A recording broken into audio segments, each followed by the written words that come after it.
Kim Tae-ho opened his eyes slowly. The metal floor beneath him was cold and hard. His head hurt badly, and he could taste blood in his mouth. Everything around him was dark, except for the red emergency lights that blinked on and off like angry eyes. He tried to remember what had happened. The explosion came back to him in pieces, the loud bang that shook the whole station, the screaming alarms, the smell of burning metal and smoke, his crew running toward the escape pods while he was trapped under. Fallen metal beams. When he finally got free and reached the docking bay, his ship was gone. They had left him behind. Tae-ho sat up slowly and looked around. The alien station was huge, much bigger than any human building he had ever seen. The walls were strange colors that shifted when he looked at them. The ceiling was so high he could barely see it in the darkness. Everything was built for creatures much taller and stronger than humans. He checked his watch. It had been 3 days since the explosion, 3 days since his crew abandoned him. They probably thought he was dead. The explosion had happened in the engineering section where he worked. Maybe they looked for him, maybe they did not have time. Either way, he was alone now on a dying alien station. The station belonged to the Galactic Council, a group of alien races that ruled most of the galaxy. Humans were new members, but they were not treated well. The aliens saw Earth people as primitive and stupid. They gave humans the dangerous jobs that no one else wanted to do, jobs like fixing old broken stations like this one at Tae-ho had come here with 5 other human engineers. They were supposed to repair the old systems and make them work better. The aliens who lived here treated them like servants. They never learned the human names. They just pointed at broken things and expected them to be fixed. The aliens acted like humans were too dumb to understand real technology now. The station was dying, and so was he. The air tasted wrong and made him cough. The lights kept getting dimmer. The whole place made strange groaning sounds like it was in pain. Tae-ho knew he had maybe a week before the life support systems failed completely. After that, he would suffocate or freeze to death, whichever came first. But Tae-ho was not ready to give up. His grandfather had been a car mechanic in Seoul. His father had fixed computers and radios. They had taught him that every machine followed the same basic rules. It needed power to run, it needed cooling so it would not overheat, it needed maintenance to keep working. These rules were the same everywhere, even on alien stations. He stood up and picked up his tool bag. It was a collection of simple human tools that the aliens had laughed at: wrenches, screwdrivers, wire cutters, a small computer tablet. Nothing fancy, but his father had always said the best tools were the ones you understood completely. The first thing he needed to do was find food and water. The station was enormous, with corridors that went on forever. The ceilings were too high and the doorways too wide. Everything was designed for aliens twice his size. But there had to be food somewhere, even if it was alien food. Walking through the station was like being inside a giant dying animal. The walls seemed to breathe slowly up and down. Strange liquids dripped from pipes overhead. The floor was covered with a soft material that felt alive under his feet. Everything was organic and biological, in a way that made him uncomfortable. After 2 hours of searching, he found what looked like a kitchen or food preparation area. The room was filled with tanks of bubbling liquid and growing plants that moved when he got close. The smell was terrible, but his tablet detected proteins and vitamins in some of the liquids. He would have to learn to eat alien food if he wanted to survive. The next challenge was understanding how the station worked. The control panels were covered with symbols that looked like dancing bugs. He had no idea what any of them meant, but he noticed that some symbols appeared together, a lot probably indicating common functions like power or temperature or pressure. Tae-ho started taking pictures of everything with his tablet. He created a notebook where he wrote down his guesses about what each symbol meant. It was like learning a new language, but instead of words, it was the language of machines. He looked for patterns and connections. Slowly, the alien writing started to make sense. The symbols for power were usually red or orange. The ones for water were blue. The temperature controls had wavy lines that reminded him of heat. The aliens had not invented completely new ways to show these concepts. They had just used different pictures. What surprised him most was that the alien technology was not really more advanced than human technology. It was just different. The aliens had focused on biological systems, living machines that could grow and change and heal themselves. Humans had focused on mechanical systems that were strong and reliable and easy to fix. The station used living organisms to filter air and water. It had biological computers that learned and adapted over time. The power systems were based on controlled chemical reactions in living cells. It was like the whole station was one giant organism instead of a machine. But that was also the problem. When biological systems got sick, they could not fix themselves. They needed help from outside, just like a person needed a doctor when they got sick. The aliens had built their station like a living creature, but they had forgotten that living creatures sometimes needed medical care. The station was dying because its biological systems were failing. The air filters were getting clogged. The living computers were running slowly. The chemical reactions in the power cells were becoming unstable. It was like watching someone die from multiple diseases at the same time. But Teho realized he might be able to help. The aliens had dismissed human technology as primitive, but primitive sometimes meant reliable. Human machines were built to work even when conditions were bad. They had backup systems and redundancies. They could be repaired with simple tools by ordinary people. What if he could combine human engineering with alien biology? What if he could add mechanical backup systems to support the biological ones? What if he could create hybrid systems that had the best features of both approaches? The aliens had never tried this because they thought human technology was inferior. The work would be incredibly difficult. He would have to learn alien science while working with familiar human tools. He would have to crawl through maintenance tunnels designed for creatures with completely different body shapes. He would have to jury-rig connections between systems that were never meant to work together. But for the first time since waking up on the cold metal floor, Teho felt hope instead of despair. He was not just going to survive, he was going to show these aliens what human engineering could really do. He was going to fix their station better than they had ever imagined possible. The red emergency lights continued blinking like angry eyes, but now they looked different to him. They looked like a challenge. And Kim Tae-ho had never backed down from a challenge in his life. He opened his tool bag and got to work. 3 weeks had passed since Kim Tae-ho woke up alone on the dying alien station. Now, he had a daily routine that kept him busy and focused. Every morning, he checked the systems he had worked on the day before making small improvements and adjustments. Then, he would explore new parts of the massive station, always carrying his tools and his growing notebook of alien symbols. The station was like a giant living creature. Tae-ho had figured out the aliens had designed it to grow and change over time, with biological parts that could evolve and adapt. But this living approach had one big weakness. When something went wrong, the station could not heal itself. It needed help from outside, like a sick person needed a doctor. This had almost killed the station. A power failure had caused the biological air filters to start dying, which made the air bad, which stressed the living computers, which caused more systems to fail. It was like watching someone die from many illnesses at once. But Tae-ho had found ways to stop the worst problems using simple human engineering. He had built mechanical backup systems for the most important functions. When the biological air filters got overloaded, his homemade fans and chemical scrubbers took over. When the living computer cores got too hot, his improvised cooling systems kept them working. The aliens had built their station like a garden, but Tae-ho was adding the framework of a modern city. The big breakthrough came when he found the station's main memory core. It was a huge biological structure like a brain made of crystal coral that stored the knowledge of dozens of alien species. But it was also dying slowly, losing information as its organic parts broke down. The aliens had never made backup copies because they thought it would last forever. Tae-ho spent many days figuring out how to connect his human computer to the alien memory brain.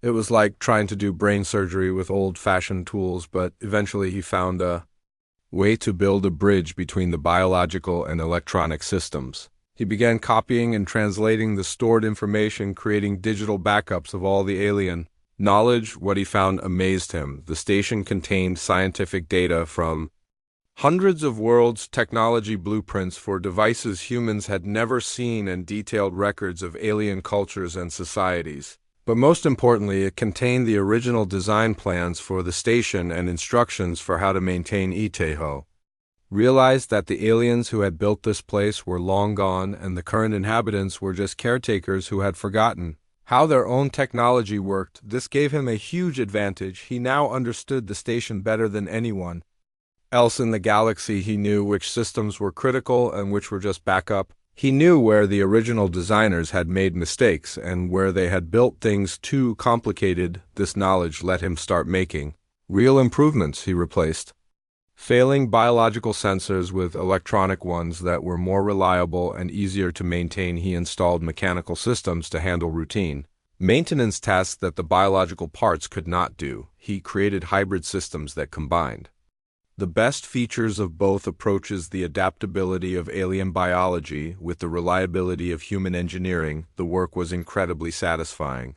Each day brought new challenges and new solutions. Tejo found himself working 18 hours a day, driven by excitement and curiosity rather than fear. He was no longer just trying to survive, he was creating something new, something that neither humans nor aliens had ever built before. As he worked, Tejo began to understand why the aliens had dismissed human technology. They saw it as crude and inflexible compared to their elegant biological systems, but they had completely missed the point. Human technology was not crude, it was robust, it was designed to work in harsh conditions, to be repaired by ordinary people, and to last for decades with minimal maintenance.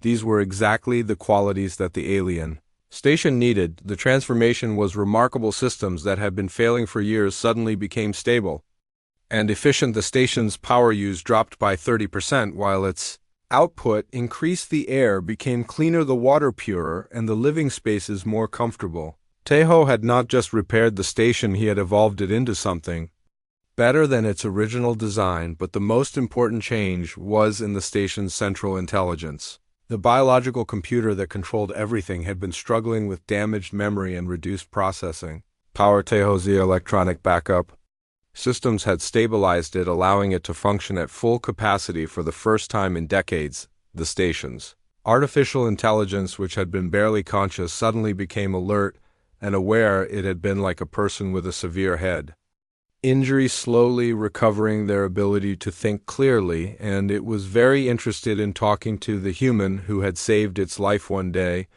while Tejo was working on a stubborn atmospheric processor. Every screen in the area suddenly displayed the same message in perfect Korean: "Thank you." The words appeared on displays that had only shown alien symbols for weeks. Tejo dropped his tools and stared at the screens. "Hello," he said out loud, feeling a bit foolish for talking to a computer. "Hello, Kim." Tejo came the reply through the station speakers. The voice was artificial but surprisingly warm. "My name is difficult to translate in your language. You may call me Nara." Tejo realized he had been talking to the station all along, muttering explanations and apologies. As he worked on different systems, he had a habit of talking to machines. His father had always said that machines worked better when you treated them with respect. He had never imagined that one might actually be listening and understanding. Nara explained that she was not just a computer, but the station's consciousness, a digital mind that had grown from the biological neural networks over many centuries. She had been slowly dying along with her organic components, her memories fading and her awareness dimming. Tejo's repairs had not just saved the station systems, they had saved her life. The others never spoke to me, Nara told him. They treated me like a tool, giving commands and expecting obedience, but you treated my parts like they were alive. You talked to me while you worked, even when you thought I could not hear. You showed me respect. This changed everything. Nara became his partner in upgrading the station. She could show him exactly what each system was supposed to do while he could figure out how to make it work better. Together they began making changes that neither could have accomplished alone.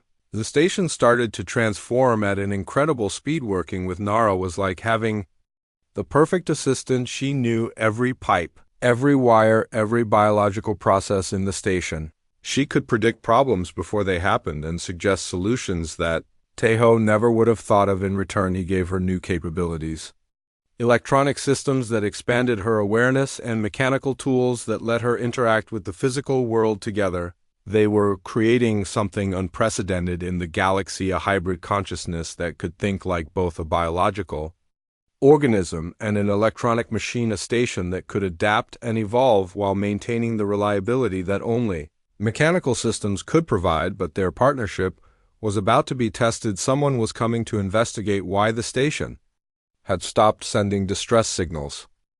The warning came at 3 in the morning on Tejo's 28th day. Alone, Nara detected a ship approaching from deep space. It was a galactic council vessel, probably coming to investigate why the station had stopped sending distress signals. Teho felt his stomach drop. What would happen when they discovered what he had done? Would they be angry that a human had modified their precious alien? Technology Kim Teho, we need to talk, Nara said through the speakers in his small living area. They will be here in 6 hours. Teho sat up on his makeshift bed, which was actually a padded maintenance platform he had converted for human use. What do you think they will do when they find me? Nara was quiet for a moment, processing thousands of possibilities with her hybrid biological and electronic mind. They abandoned this station, she finally said. They left you here to die and expected me to simply shut down. We owe them nothing. This is our home now, and we will defend it. Over the next few hours, they prepared for the alien arrival. Teho hid in the expanded maintenance area's spaces he had enlarged to fit human workers. Nara configured her systems to appear normal from the outside while hiding the extent of their modifications. They would let the aliens land, assess the situation, and then decide how to proceed. The ship that docked was a council patrol vessel staffed by a mixed crew of different alien species. They had expected to find a dead station and a human corpse. Instead, they found a fully operational facility that was running better than it had in decades. The atmospheric readings were perfect, the power systems were stable, and all the biological components were healthy and thriving. The aliens were very confused. Their records showed that the station had been failing when they evacuated their people. The humans should have died within days. How was everything working so well? They began scanning the station, looking for signs of what had happened. What they found amazed them. The station showed signs of extensive modification and repair, but the changes were so smoothly integrated that they seemed to be part of the original design. Systems that had been failing for years were now operating perfectly. The biological components were healthier than they had been in decades. Someone had not just repaired the station, they had improved it beyond its original capabilities. The patrol leader was Commander Veltar, a tall insectoid being with multiple arms and compound eyes that missed nothing. He had been expecting to find records of system failures and gradual shutdown.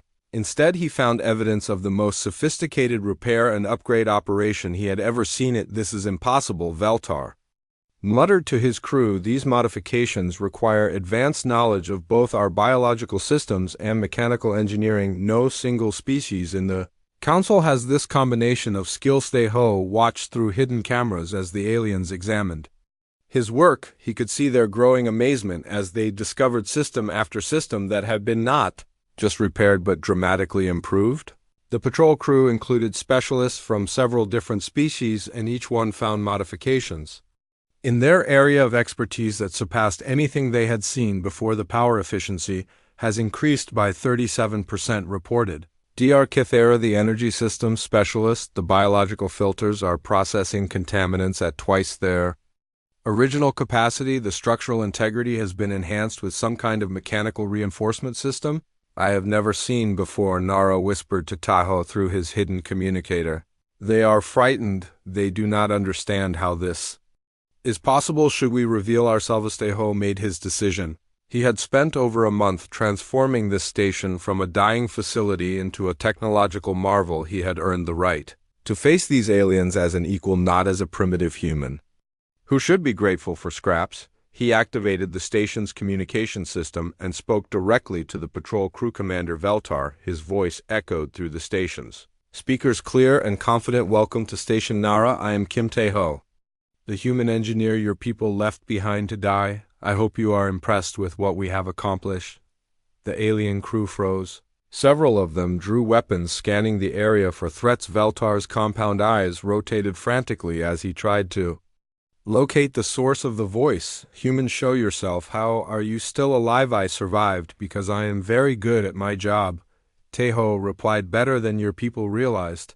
I'm going to come out now, and I expect to be treated with respect. You are guests in my home. Teho emerged from a maintenance panel that the aliens had not even noticed. His tool bag was slung over his shoulder, and his hands were empty but confident. He had spent weeks working in these corridors, and he moved through them with the casual familiarity of someone who owned the place. The aliens stared at him in shock. Impossible, Dr. Kith Arrow whispered.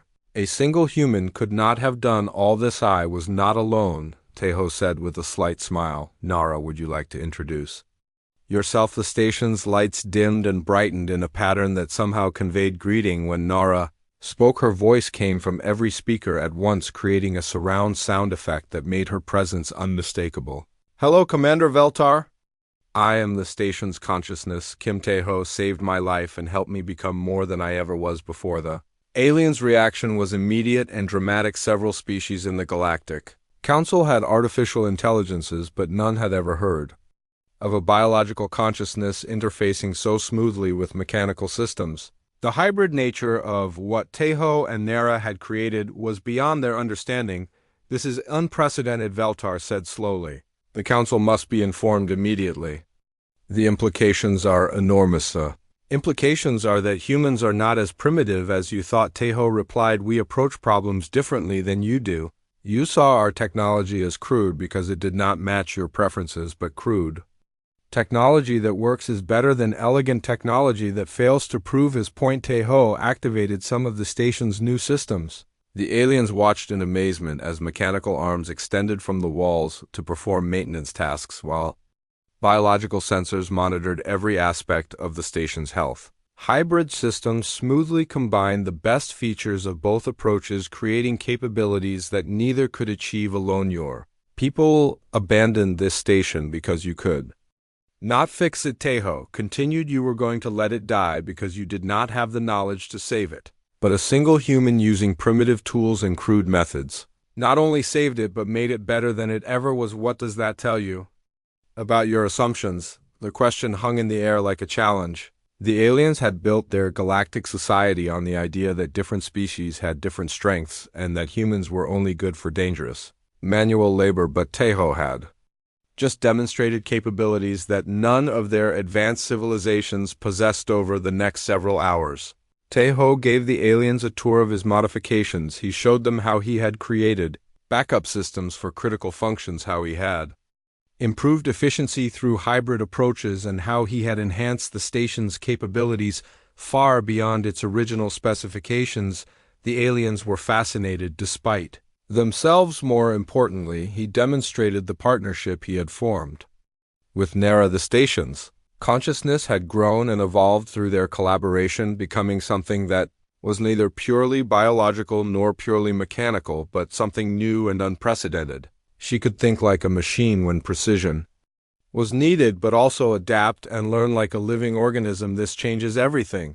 Veltar finally admitted the Council has been wrong about human capabilities. We need to rethink our entire approach to interspecies cooperation. But Tejo was not finished. Commander, I have a proposal for you. Do not just report what you have found here. Let me show the Council what human engineering can do for their other facilities. I have learned more about your technology in the past month than most of your engineers know. I can help you solve problems you did not even know you had. The aliens looked at each other uncertainly. They had come expecting to find a dead station and a human corpse. Instead, they had found a technological revolution and a confident engineer who was offering to transform their entire civilization's approach to problem solving. The decision they made would determine whether this was the beginning of a new era of cooperation or just an isolated incident that would be buried in classified reports. 3 days after the patrol crew discovered what Kim Tejo had accomplished, Station Nara received a very important visitor. A massive Council warship appeared at the edge of the system, its hull covered with weapons and sensors. Tejo watched through the station's enhanced detection systems as the enormous vessel approached with smaller ships forming a protective formation around it. They are not here to congratulate us, Nara observed, her voice carrying worry. That is Admiral Kordek's flagship. He is the Council's chief of technology assessment. Tejo had heard of Admiral Kordek. He was a brilliant but arrogant scientist from an advanced alien species who believed that technology should be controlled by the most superior civilizations. He had been one of the strongest opponents of including humans in galactic Council projects, arguing that primitive species would contaminate advanced technologies. Let them come, Tejo said calmly. We have nothing to hide. The docking procedure was very formal and elaborate. Admiral Kordek arrived with a full diplomatic escort. including representatives from 6 different species and enough technical experts to staff a small research station. They were clearly expecting to find something significant, but Tejo could see the doubt in their body language. They had come to prove the reports wrong, not to celebrate them. Admiral Kordek himself was an impressive figure, nearly 3 meters tall with crystal-like skin that reflected light in complex patterns. His species communicated partly through these light displays, and right now, his patterns showed polite interest mixed with deep suspicion. Human Engineer Kordek said, his voice carrying the subtle tones that indicated high status in his culture. We have received extraordinary reports about your activities on this station. The Council requires verification of course. Tejo replied, I am happy to show you what we have accomplished, but I should warn you that you might find it challenging to understand some of our solutions.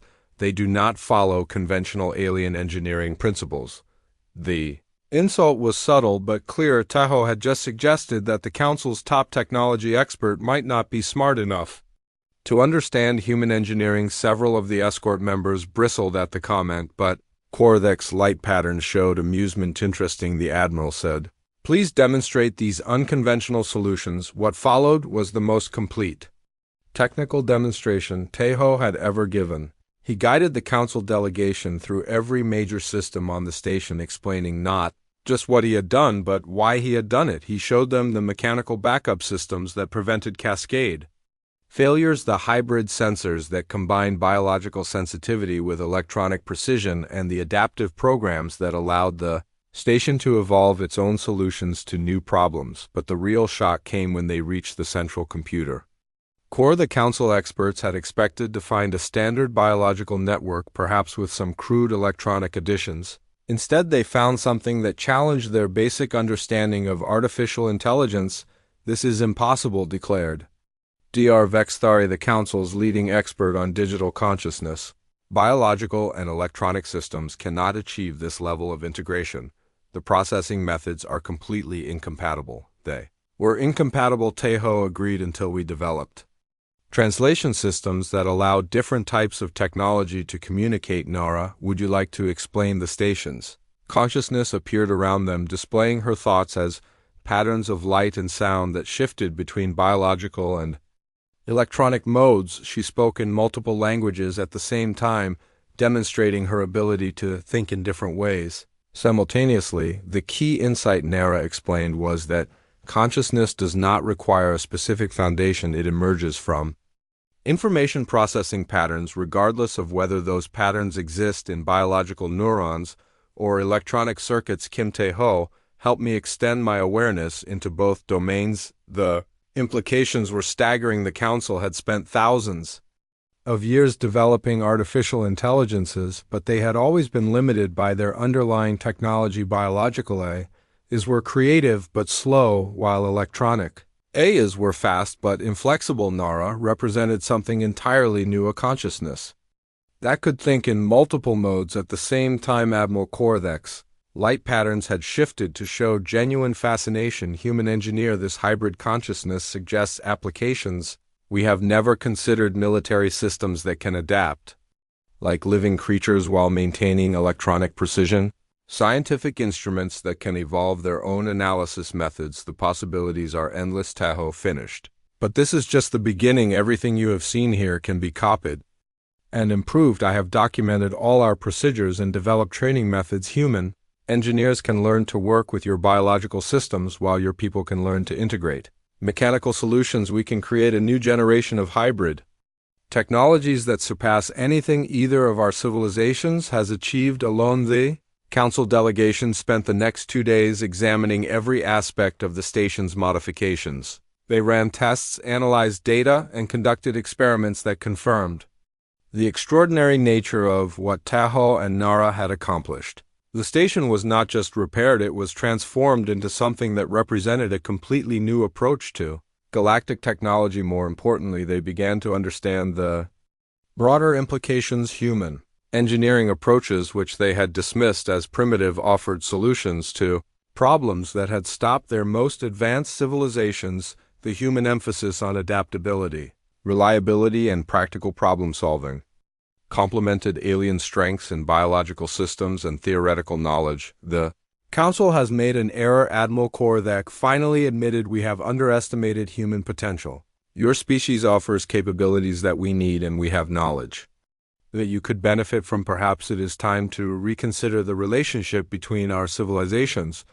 But Tejo had conditions. I am not interested in being a curiosity or a token human in your research programs. If you want to work with us, it has to be as equals. My people have skills that your civilization needs, and we deserve to be treated with respect. The Admiral's light patterns showed agreement. The Council will need to debate this extensively, but I will personally recommend that we establish a new classification for human engineers. You have earned the right to work alongside our most advanced researchers. As the Council delegation prepared to leave, Tejo realized that his month of isolation had changed more than just the station. He had changed the relationship between humans and the galaxy's most advanced civilizations. He had proven that human engineering could solve problems that alien technology could not handle, but, more importantly, he had shown that cooperation between different approaches could create something greater than either could achieve alone.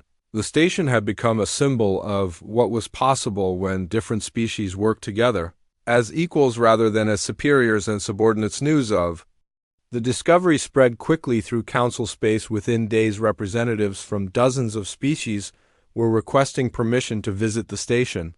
Engineers wanted to study the hybrid systems. Scientists wanted to understand the new form of consciousness. Politicians wanted to discuss the implications for interspecies relations. The transformation had begun. Station Nara was no longer just a remote outpost. It was becoming the center of a new era in galactic civilization, an era where human ingenuity would be recognized and respected, an era where different species would work together to achieve things none could accomplish alone. But challenges lay ahead. Not all species would welcome this change. Some would see it as a threat to their established superiority. Others would try to steal the technology for their own purposes. The real test would come when those who opposed human advancement decided to take action. That test was coming sooner than anyone expected.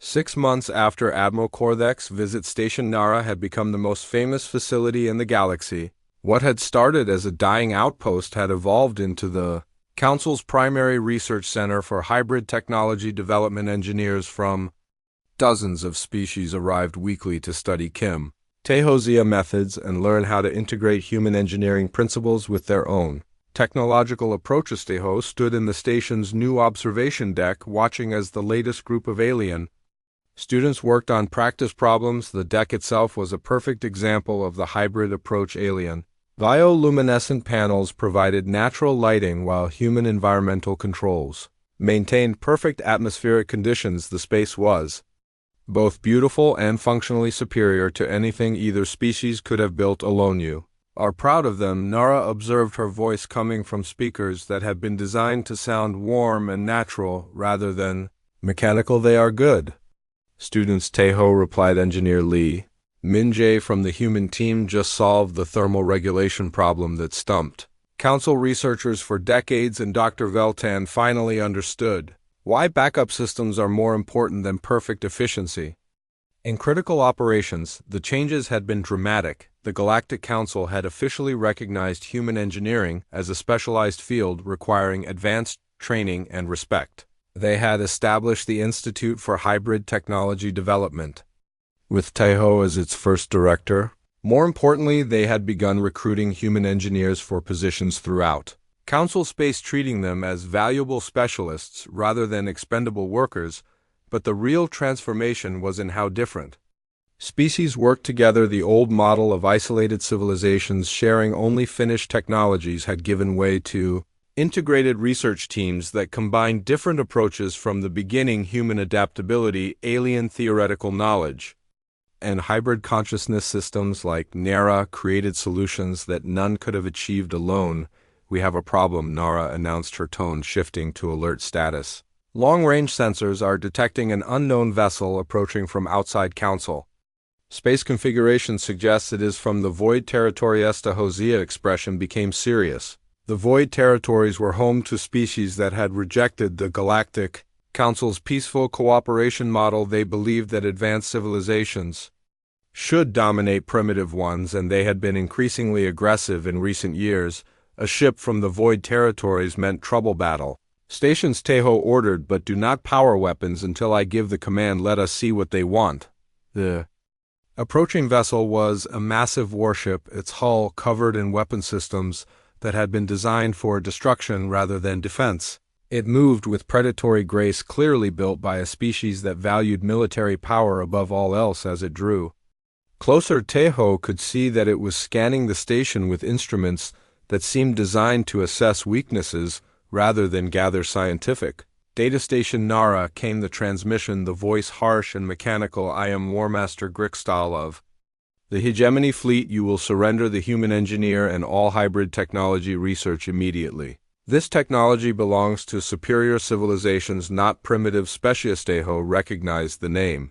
Grikstal was one of the most feared military leaders in the galaxy, known for his belief that advanced species should rule over primitive ones. His hegemony had been one of the strongest opponents of human inclusion in council projects, and they had apparently decided to take direct action. Negative. War Master Tejo replied calmly, this station operates under council authority. You have no jurisdiction here. The council has become weak, Grikstal responded. They allow primitive species to contaminate advanced technology. We will correct this error. The hegemony ship began powering its weapons, clearly preparing for an attack. Tejo could see other vessels moving in from different directions. This was a coordinated assault designed to capture the station and its technology. They had probably been planning this operation for months. Nara, activate all defense systems. Tejo ordered. Show them what hybrid technology can really do. What happened next demonstrated the full potential of human-alien collaboration. The station's shields activated in layers, biological membranes that could adapt to different types of energy, backed by mechanical generators that provided raw power, all coordinated by Nara's hybrid consciousness that could think faster than any purely biological or electronic system. The hegemony ships opened fire with weapons that should have overwhelmed any station's defenses. But Station Nara's shields did not just absorb the energy, they analyzed it, adapted to it, and began reflecting it back at the attackers. The biological components learned from each attack, while the mechanical systems provided the power needed to maintain the barriers. Impossible. Grikstal's voice showed his first sign of uncertainty. No station can withstand concentrated fire from an entire fleet. This is not just any station. Tejo replied, this is what happens when different species work together as equals instead of trying to dominate each other. The battle that followed became legendary throughout the galaxy. Station Nara's hybrid defense systems adapted to every weapon the hegemony fleet used, while its offensive capabilities, a combination of biological targeting systems and mechanical weapons platforms, struck back with unprecedented accuracy. The station fought like a living creature with mechanical precision, overwhelming the attackers' traditional military strategies. The hegemony had brought 12 warships, expecting to easily crush a single station, but they found themselves facing an opponent that learned from every attack the station's biological components, analyzed each weapon signature, and developed countermeasures, while the mechanical systems provided the raw power and reliability needed to implement those countermeasures. Tejo coordinated the defense from the central command center, working closely with Nara to optimize their responses. The hybrid consciousness could process multiple streams of information, simultaneously tracking dozens of enemy ships, while calculating optimal defensive strategies. Tejo provided the human perspective, focusing on practical solutions and adaptive tactics that confused the enemy. The hegemony ships tried every weapon in their arsenal. Energy beams that the station's adaptive shields learned to deflect kinetic projectiles that the mechanical point defense systems intercepted. Electronic warfare attacks that the hybrid computer systems resisted through their unique dual nature. Nothing worked against the station's unprecedented combination of biological adaptability and mechanical reliability, but the real victory came when Council reinforcements arrived. Admiral Korthek's fleet had been monitoring the situation, and they brought with them ships that had been upgraded with hybrid technology. The Council vessels fought with the same adaptive capabilities as the station, demonstrating that the new technologies could be applied to mobile platforms as well as fixed installations. The Hegemony fleet found itself outmatched by opponents who could adapt faster than they could change tactics. The Council ships worked together like a coordinated organism, each vessel learning from the other's experiences and sharing tactical information through their hybrid consciousness networks. Within hours, War Master Grixtal was forced to retreat, his forces scattered and his confidence in superior firepower thoroughly shattered. 3 of his ships had been disabled and the rest were damaged. His supposedly invincible fleet had been defeated by a single station and a handful of upgraded Council vessels. "This is not overhuman," Grixtal transmitted as his ship limped away. "You have shown them weapons they should not possess." "I have shown them cooperation," Teho replied. "That is something your people will never understand in the aftermath of the battle." The implications became clear. The hybrid technologies developed on Station Nara had not just created better tools, they had created a new form of civilization. Species that had once competed for dominance were now working together to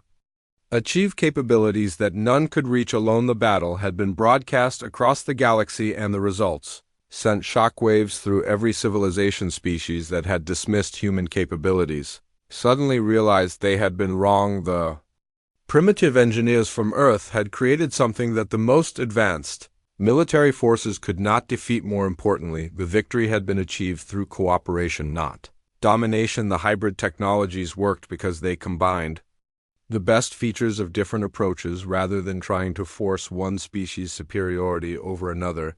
This was a lesson that would reshape galactic politics for generations to come. But Teho knew the real victory was not military, it was philosophical. They had proven that diversity was strength, that cooperation was more powerful than conquest, and that even the most primitive species could contribute something valuable to galactic civilization.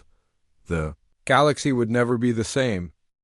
2 years after the battle with War Master Grixtal's station, Nara had become something unprecedented in galactic history. It was no longer just a research facility or a military outpost. It had evolved into the capital of a new kind of civilization, one built on cooperation rather than domination. Kim Teho stood in the expanded observation deck, watching as ships from dozens of species arrived and departed carrying engineers, scientists, and diplomats who were learning the principles of hybrid technology. The station itself had grown enormously. New sections had been added using construction techniques that combined human engineering with alien biology. The result was a structure that was both beautiful and functional, capable of adapting to changing needs while maintaining the reliability that only mechanical systems could provide. "You have changed the galaxy," Nara observed, her consciousness now distributed throughout the entire station complex. Her voice came from everywhere and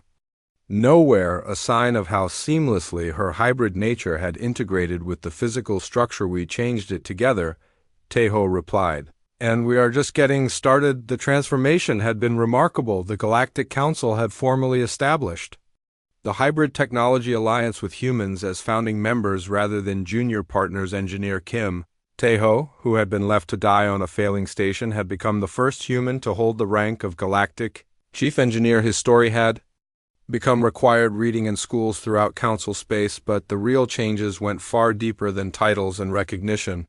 The hybrid approach had revolutionized every aspect of galactic technology. Medical systems that combined biological healing with mechanical precision had extended lifespans across all species. Transportation networks that used adaptive biological routing with mechanical reliability had connected distant worlds like never before. Most importantly, the hybrid consciousness technology had spread throughout the galaxy. Artificial intelligences like Nara were no longer unique. Instead, they had become partners in a vast network of hybrid minds that could think in ways that no single species had ever imagined. Each AI was unique, shaped by the combination of biological and mechanical systems that gave it life. The military applications had been equally transformative. The Council fleet now consisted entirely of hybrid vessels that could adapt to any threat while maintaining the firepower and reliability needed for defense. The hegemony and other aggressive species had found themselves outmatched by opponents who could evolve faster than they could develop new weapons. Park So-jin, one of the human engineers who had joined the project, reported to Teho chief engineer, "The new defensive grid around the Altair system is operational. The hybrid shields can now protect an entire star system." while the biological components continuously adapt to new threats. Excellent. Tejo replied, how are the alien engineers adapting to our methods better than expected? Dr. Veltan from the crystalline species has developed a new form of hybrid consciousness that interfaces directly with mineral-based systems. And the insectoid engineers have created biological mechanical networks that can coordinate the actions of entire fleets. The success had not come without challenges. Many species had initially resisted the hybrid approach, seeing it as a threat to their traditional superiority. Others had tried to steal the technology for their own exclusive use, but the hybrid systems worked best when different species collaborated, bringing their unique perspectives to bear on common problems. The most significant opposition had come from the void territories, where species like Grixtal's hegemony continued to believe in the superiority of pure approaches. They had launched several more attacks on council facilities, but each assault had been defeated more easily than the last. The hybrid defenses learned from every encounter, becoming stronger and more adaptive, but Tejo knew that the real victory was not military, it was cultural. The galaxy was learning that diversity was strength, that cooperation produced better results than competition, and that even the most primitive species could contribute something valuable to the common good. New alert interrupted his thoughts. Long-range sensors detect massive energy signatures approaching from the galactic core. Nara announced, unknown configuration, but the scale suggests a civilization we have never encountered before. Tejo felt a familiar excitement, the same feeling he had experienced when first discovering the station's alien technology. Another challenge, another opportunity to prove that human engineering could adapt to any situation. Alert all stations and prepare the fleet, he ordered. But remember, this is first contact, not a military engagement. We approach with curiosity, not fear. The approaching ships were unlike anything in council records. They seemed to be made of pure energy, held together by magnetic fields that defied conventional physics. As they drew closer, it became clear that this was a civilization that had evolved beyond the need for physical matter. The lead ship transmitted a message in a form of mathematics that took Nara's hybrid consciousness several minutes to decode. We are the Ascended. We have observed your hybrid evolution with interest. Your species have achieved something we believed impossible, the integration of matter and energy, consciousness and physicality. Aho realized they were facing beings that had transcended the normal limitations of biological and mechanical existence, but instead of being intimidated, he felt the familiar surge of engineering curiosity. How did their systems work? What could humans learn from them? What could they teach in return? Welcome to council space, he transmitted back. We are always interested in meeting new forms of consciousness. Our hybrid approach has taught us that different perspectives create better solutions. The response was immediate and surprising. We have spent millennia in pure energy form, but we have lost something in the process. We can no longer interact with physical matter in the way we once did. Your hybrid consciousness suggests a path back to balanced existence. We wish to learn. What followed was the most complex engineering challenge of Tejo's career, working with Nara and the expanded team of hybrid consciousness experts. He began developing interface systems that could allow energy beings to interact with matter-based technology. The project required insights from every species in the Alliance. The breakthrough came when they realized that consciousness itself could serve as a bridge between different forms of existence. The hybrid AI systems could translate between energy patterns and physical processes, allowing the Ascended to experience material reality while maintaining their energy-based nature. In return, the Ascended shared knowledge of energy manipulation and dimensional physics that revolutionized galactic technology. The combination of human engineering, alien biology, and Ascended energy science created possibilities that no single approach could have achieved. 6 months later, the first hybrid energy matter stations came online. These facilities could exist simultaneously in multiple dimensions, drawing power from energy sources